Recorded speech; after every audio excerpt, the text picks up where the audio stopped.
Olá, gente, tudo bem? Hoje nós vamos continuar gravando a Resolução 4 de 2010, né? Vamos começar aqui falando das etapas da educação básica. Então vamos lá. Aí, etapas da educação básica. Lembrando e agradecendo a todo mundo que compartilha, que assiste os vídeos, né? Porque isso é importante, porque quanto mais pessoas assistem, mais vídeos a gente vai gravando, tá? Então, etapas da educação básica. Esse tópico, né, esses artigos caem muito nos processos seletivos, nos concursos públicos, que falam das etapas da educação básica. Então, vamos ver. Artigo 21. São etapas correspondentes a diferentes momentos constitutivos do desenvolvimento educacional.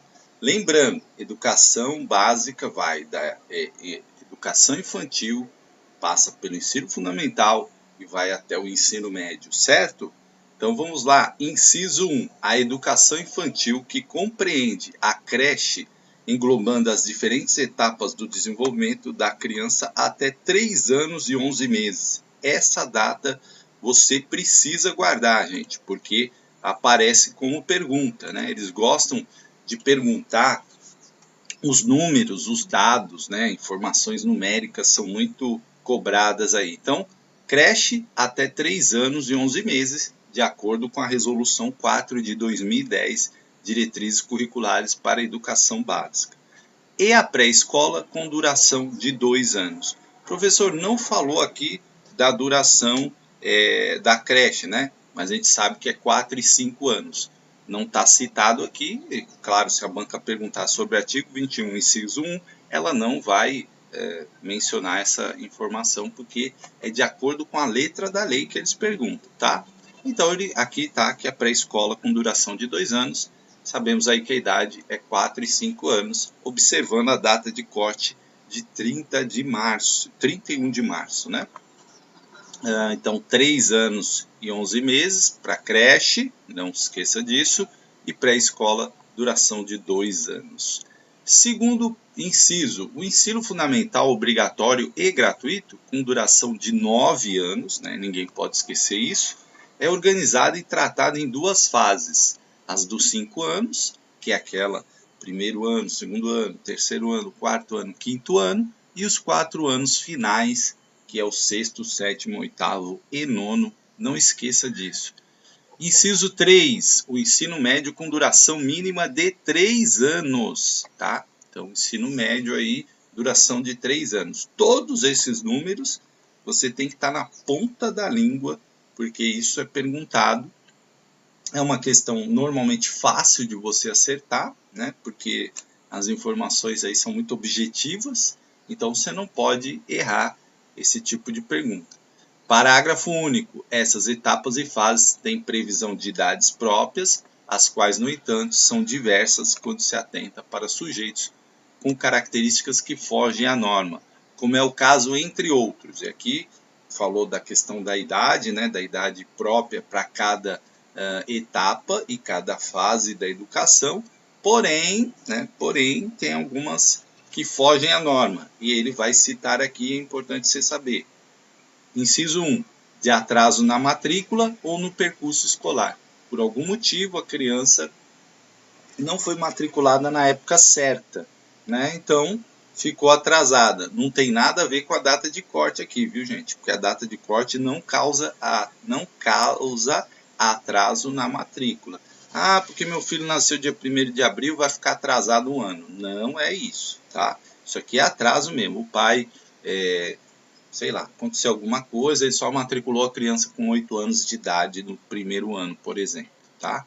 Isso é atraso, né? Ou teve algum problema lá, a criança ficou doente, enfim, não foi para a escola por algum motivo, e aí acabou se atrasando.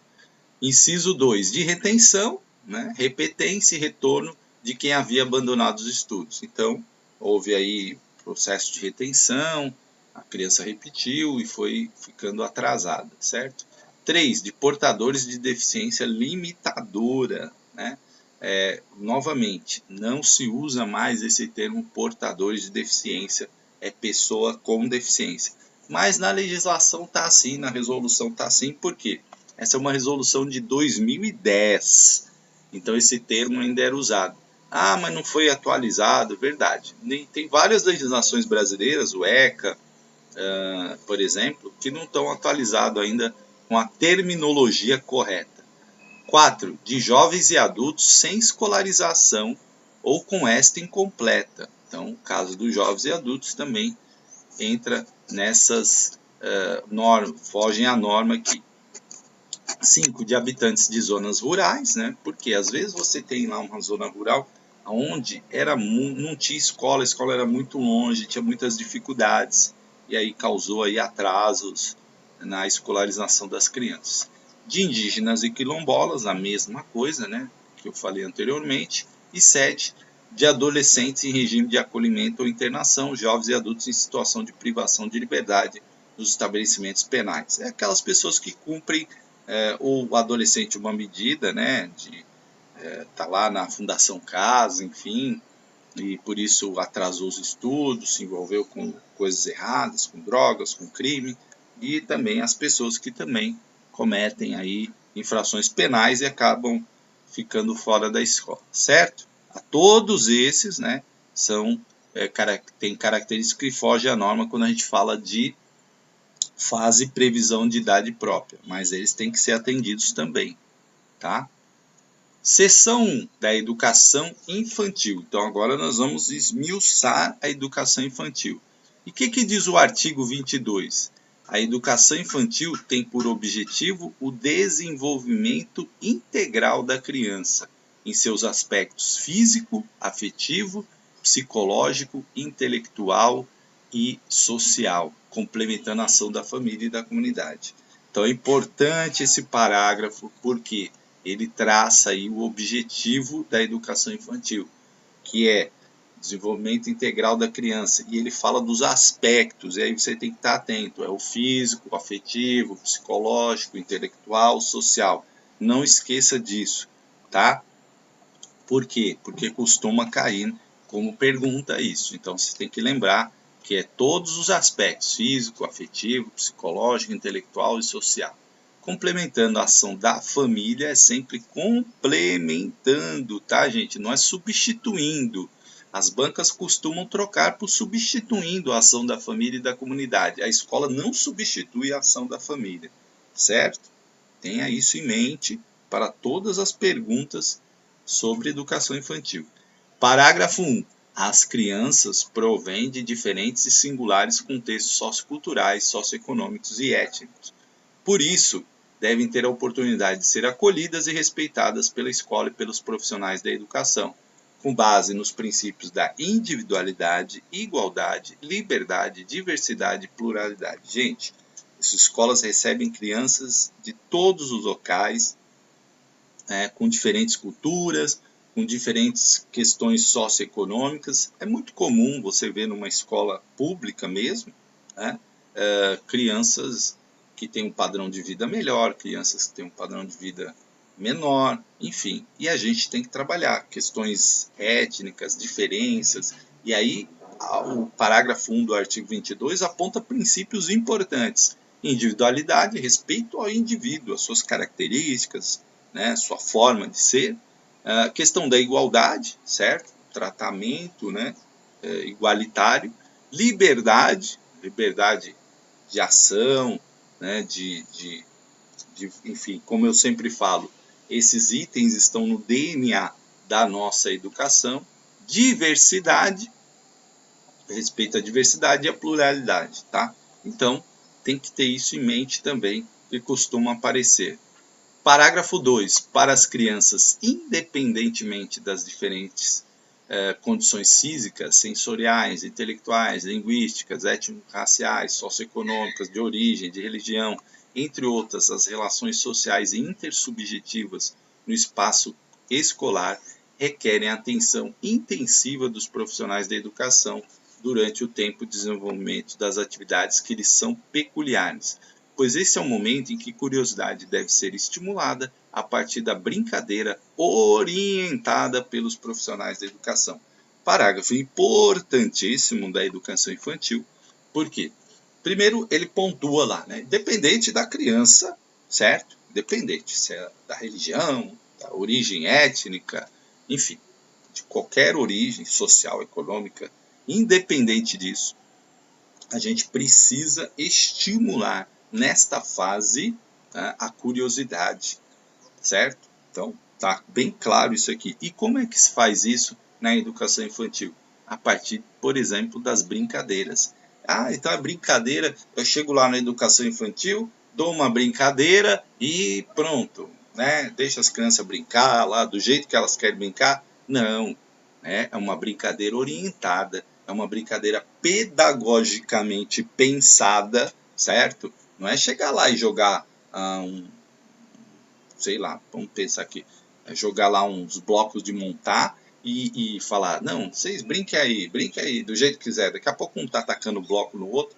Então, assim, você tem que orientar, você, o professor, é o orientador ali da brincadeira, tem que ter objetivo, tem que ter, né, traçado ali no teu plano pedagógico o que você quer com aquela brincadeira, que estímulos você quer atingir, o que você quer fazer, enfim, tem que ser uma brincadeira trabalhada pedagogicamente, tá?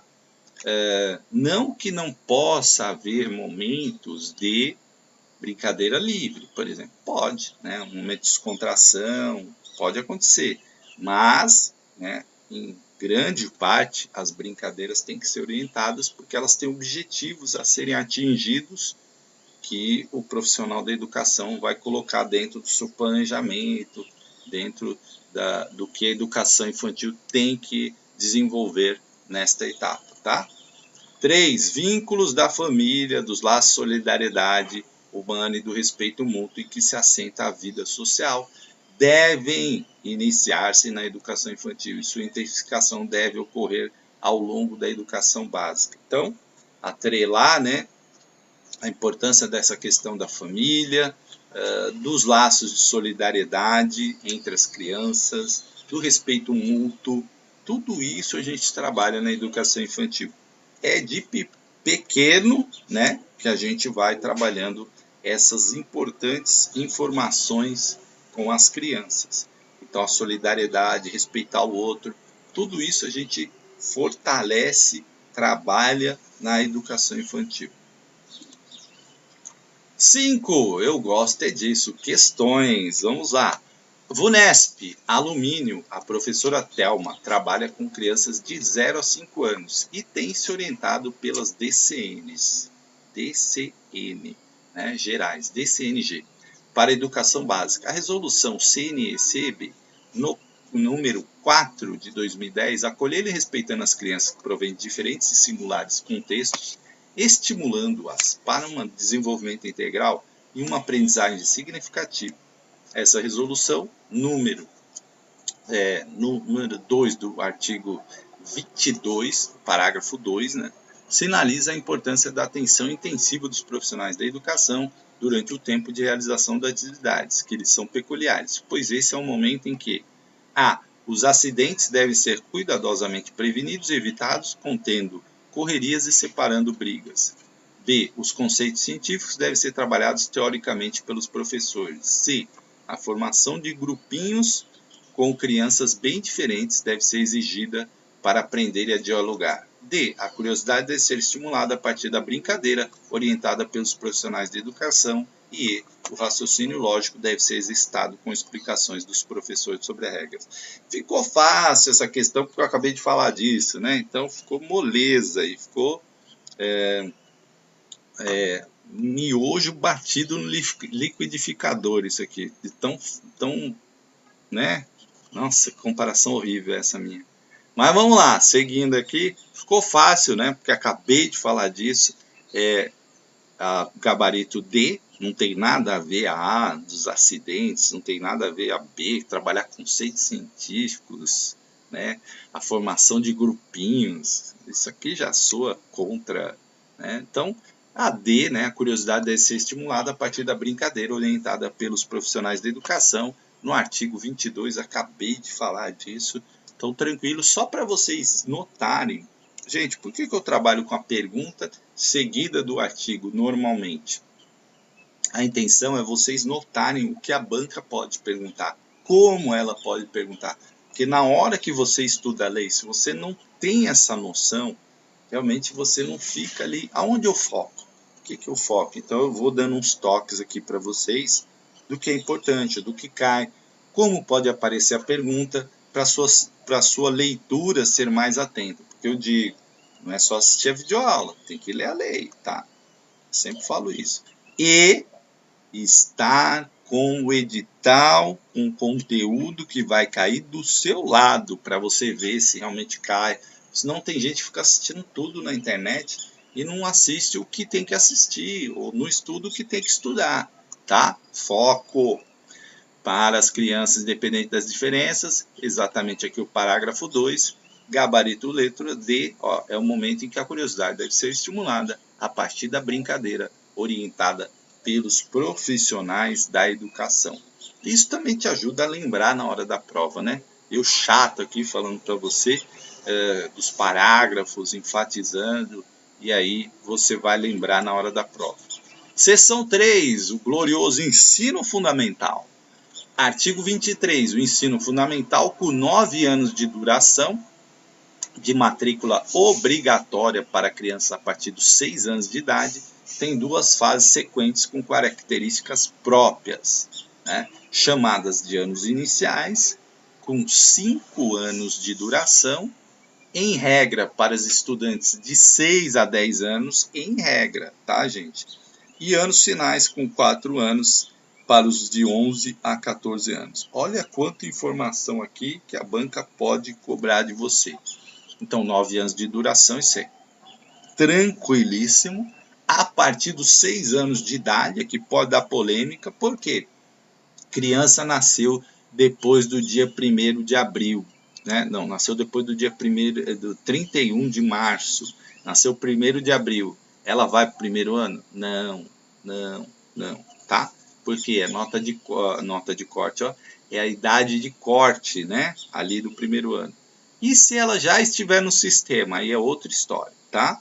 Se ela já estiver no sistema, ela continua. Mas, né, as crianças que entram a partir dessa decisão do Supremo Tribunal Federal, que definiu, né, que confirmou que realmente pode ter essa idade de corte de 31 de março, aí agora já é a nova regra, tá? Mas assim, então ela entra com 6 anos, ponto.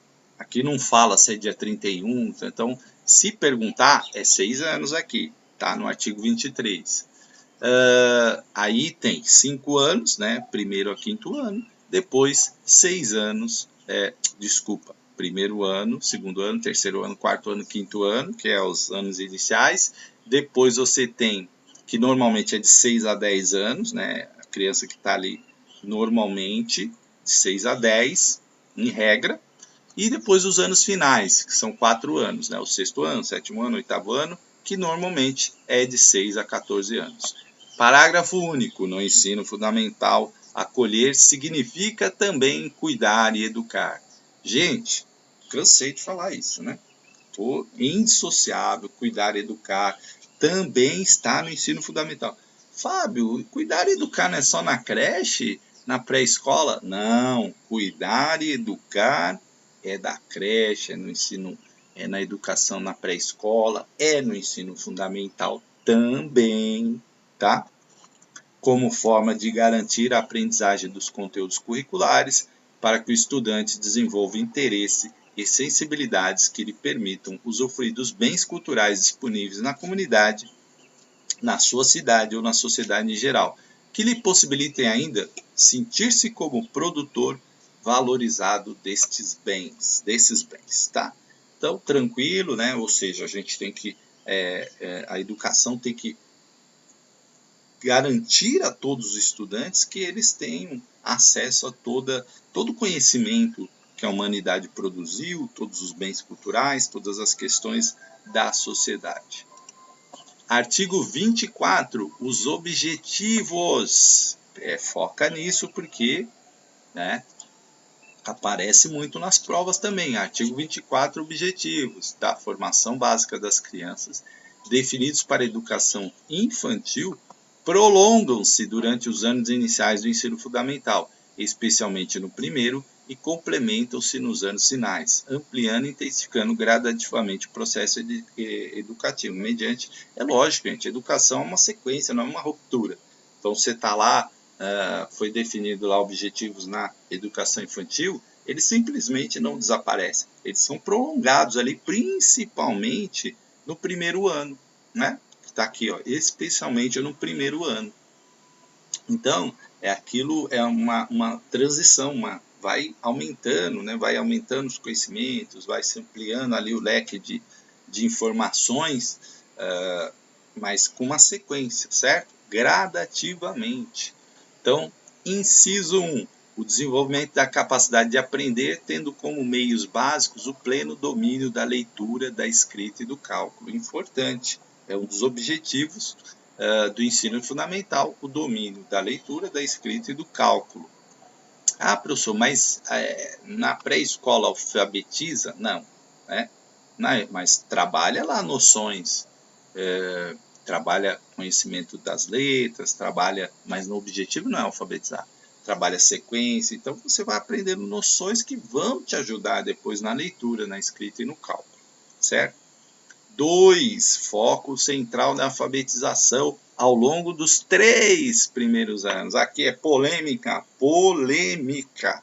Gente, o que diz o documento Resolução 4 de 2010, no seu item, no seu inciso 2 do artigo 24, alfabetização ao longo dos 3 primeiros anos. Professor, acabei de fazer um curso e a mulher falou na BNCC que são nos 2 primeiros anos. Gente, a pergunta, se for sobre Resolução 4 de 2010, diretrizes curriculares para a educação básica, você vai responder o quê? Foco central na alfabetização ao longo dos 3 primeiros anos. E se perguntar da BNCC? Aí é dos 2 primeiros. Tá, gente? Cuidado. É sempre as bancas colocam de acordo com a resolução, à luz, né? Tem banca que gosta de usar isso, à luz da resolução 4 de 2010, né? Aí já me perguntaram por que é uma expressão, né? Colocou luz ali, né? Tensão ali.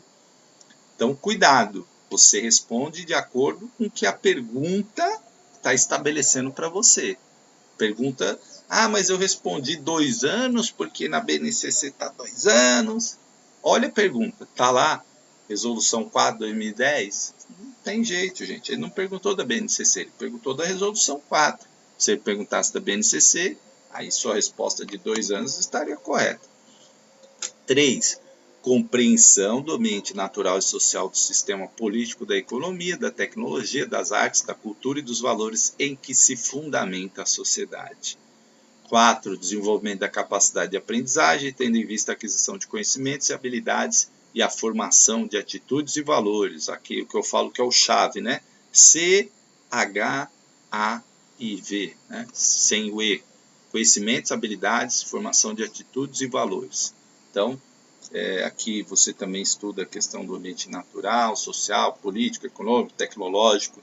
Você tem que aprender também conhecimentos e habilidades e formar lá atitudes e valores. 5. Fortalecimento dos vínculos de família, dos laços de solidariedade humana e de respeito recíproco em que se assenta a vida social. Então, importância da família aqui também, de novo. E 6. Sorocaba, caiu agora essa questão, recentemente, no concurso de supervisor, em 2020, fresquinha essa pergunta, de acordo com a resolução, de acordo com a resolução CNECB número 4 de 2010. Então está perguntando de que documento? Da resolução, gente. Está falando de BNCC aqui? Não. Está falando de outro documento? Não. Que define as diretrizes curriculares nacionais gerais para a educação básica. É um dos objetivos para o ensino fundamental. Prioridade na alfabetização até o término do 2º ano. E a banca foi sacana aqui, né? Colocou logo de cara, para a pessoa errar mesmo. Muita gente errou essa questão porque pensou na BNCC. Pensou na BNCC. E a banca sabia disso. Por quê, gente? A banca, quando você faz um processo de concurso público, processo seletivo, a melhor maneira do mundo? Não é, mas é a melhor que a gente tem atualmente. Então, o que a banca quer saber? Se você está atento, se você lê documento com atenção, se você repara nesses detalhes. E aqui tem uma questão muito de interpretação, de acordo com a resolução, né? Então, quem respondeu aqui errou. ênfase no letramento até início do terceiro ano. ênfase no letramento. Está dizendo isso lá na resolução? Cuidado, ó. Botou outra casca de banana para você escorregar aqui, né? Tá falando letramento, ênfase? Não. C, foco central na alfabetização ao longo dos 3 primeiros anos. Se você passou da primeira casca de banana, passou da segunda casca de banana, você marcou C, que é isso que está escrito na resolução. Foco central na alfabetização ao longo dos 3 primeiros anos. E D, alfabetização na idade certa, como direito fundamental. E E, letramento a partir do primeiro ano. Então, gente, qual era a alternativa? C, de casa, né? Olha aqui, gabarito C, olha aqui, ó, artigo 24, inciso 2, foco central na alfabetização ao longo dos 3 primeiros anos. Mas veja que a banca botou 2 cascas de banana para você escorregar, né? E se você escorregou aqui, errou, mas se você foi até a C, confirmou, certo. 7. VUNESP Alumínio. É em uma escola do ensino fundamental de alumínio, no início do ano, professores organizaram-se para planejar a proposta pedagógica para o ano letivo. Nesse empreendimento, verificaram que, segundo o artigo 24 da Resolução CNE-CB 4/2010, os objetivos da formação básica das crianças definidos para a educação infantil, A, devem esgotar-se nessa primeira etapa da educação básica, habilitando a criança para a alfabetização. Gente, educação infantil faz alfabetização, né? Presta atenção. B, são voltadas aos âmbitos afetivo e psicomotor, acompanhando o desenvolvimento da prontidão para a leitura e o cálculo. C, prolongam-se durante os anos iniciais do ensino fundamental, especialmente no primeiro, e completam-se nos anos finais. E D, permanecem válidos até o segundo ano do ensino fundamental, marco para a criança estar alfabetizada, e entrelaçam com aqueles da educação familiar, uma vez que nessa etapa a escola substitui a família. Olha a casca de banana aqui do segundo ano, né? Mas olha o que está falando, é resolução 4, né? Aqui, né, falando aqui sobre alfabetização, qual é a alternativa correta? Que está no artigo 24. C, prolongam-se durante os anos iniciais do ensino fundamental, especialmente no primeiro, falei para vocês lá, e complementam-se nos anos finais. Gabarito letra C de casa, de certo. Olha aqui, que beleza. Então, preste atenção nessas cascas de banana que a banca coloca para você. Seção 2, educação especial. Eu dei uma pulada, gente, porque do artigo 24 tem partes que falam sobre temas que pouco ou quase nunca caem, né? Então, para não ficar aquela aula super extensa, mas pode cair alguma questão? Pode, né? As bancas às vezes colocam, mas é muito raro. Essas que eu estou colocando para vocês são as que aparecem muito, assim. Aparecem demais, né? Toda prova tem uma ou outra, né? Agora, tem, por exemplo, quando fala da questão do campo, já é muito raro você ter uma questão, a não ser que o município tenha, né, questões do campo, comunidades quilombolas, aí sim, talvez, né? Mas isso não é impossível, porque lá na prova, no edital, tá a resolução inteira, tá cobrando a resolução inteira. Então, se a banca colocar alguma questão, né, pode sim cair. Agora, o objetivo da videoaula é você te dar um norte ali para você estudar e também chamar atenção para os principais pontos. Por quê? Você também precisa estudar, né, gente? Então você precisa sentar, olhar a lei, né? Não fica vinculado só à videoaula, não. Para o seu sucesso é importante assistir a videoaula e ler a lei, tá? E fazer uma espécie de resumo. Tem gente que gosta de mapa mental, tem gente que gosta de escrever. Então faça do jeito que você gosta, né? Eu, por exemplo, gosto muito de anotar os pontos principais, né? Fazer uma espécie de um resuminho para, assim, uns 2 dias antes da prova, 3 dias, né? Eu fazer uma releitura ali rápida das leis ali para consolidar algumas informações. Artigo 29. A educação especial como modalidade transversal a todos os níveis, ou seja, ela está ali, né, em todos, passando por todos, etapas e modalidades de ensino, é parte integrante da educação regular, devendo ser prevista no projeto político-pedagógico da unidade. Então, a educação especial tem que estar no PPP da unidade escolar. Parágrafo 1. Os sistemas de ensino devem matricular os estudantes com deficiência, transtornos globais de desenvolvimento, altas habilidades, superdotação nas classes comuns do ensino regular e no atendimento educacional especializado, o AEE, complementar ou suplementar a escolarização. Gente, o AEE não substitui de forma nenhuma a matrícula nas classes comuns, tá? Não se esqueça disso. Ele é complementar ou suplementar a escolarização. Ofertado em salas de recursos multifuncionais ou em centros de AE da rede pública ou de instituições comunitárias, confessionais ou filantrópicas sem fins lucrativos. Então, veja, o AE pode ser dentro da escola, numa sala de recurso multifuncional ou num centro de AE. Algumas prefeituras têm centros de AE, né, para atender a rede, ou até parcerias com instituições comunitárias, confessionais ou filantrópicas, tá? Também pode ser feito isso. Segundo parágrafo, os sistemas e as escolas devem criar condições para que o professor da classe comum possa explorar as potencialidades de todos os estudantes, adotando uma pedagogia dialógica, interativa, interdisciplinar e inclusiva. Importantíssimo você estar atento nesse artigo, nesse parágrafo 2 do artigo 29, gente, ó. Pedagogia dialógica, interativa, interdisciplinar e inclusiva. É o DII, né? D com 3 I. Para você não esquecer. Dialógica, interativa, interdisciplinar e inclusiva. E na interface, o professor do AE deve identificar habilidades e necessidades dos estudantes, organizar e orientar sobre serviços e recursos pedagógicos de acessibilidade para a participação e aprendizagem dos estudantes. Gente, o professor da classe comum, ele vai trabalhar com o aluno de inclusão? Sim, né? Como está aqui, dialogicamente, interativamente, interdisciplinarmente, trabalhando a inclusão. E aí, não é que o professor de AE substitui a tarefa do professor da classe. Ele orienta, ele ajuda, né?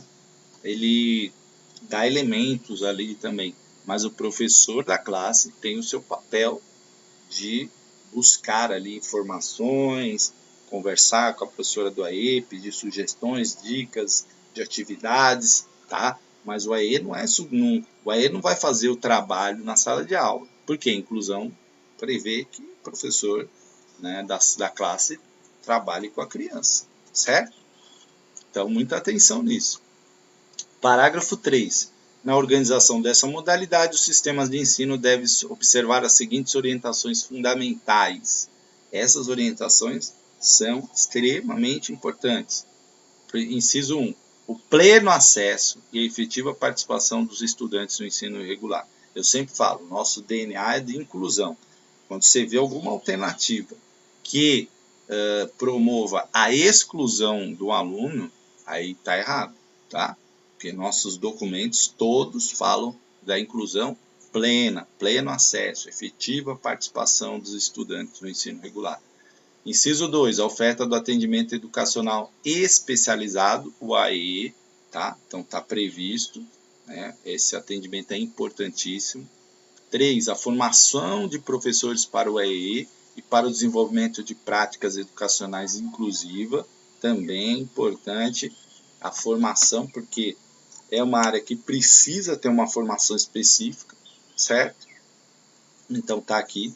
4. A participação da comunidade escolar, fundamental nesses casos, porque existe uma série de informações com relação à pessoa com deficiência que a família sabe, pela convivência, pelo trato, e essas informações elas precisam ser compartilhadas com a escola, a família precisa estar participando ali para que a escola possa desenvolver um trabalho melhor ainda. 5. Acessibilidade arquitetônica, né? Então, quando a gente fala de inclusão, a gente fala de um prédio que a criança, um cadeirante, possa acessar qualquer pavimento do prédio. Isso é acessibilidade plena, tá? Nas comunicações, informações, nos mobiliários, equipamentos e nos transportes, ou seja, acessibilidade de tudo, né? Então, você tem que ter ali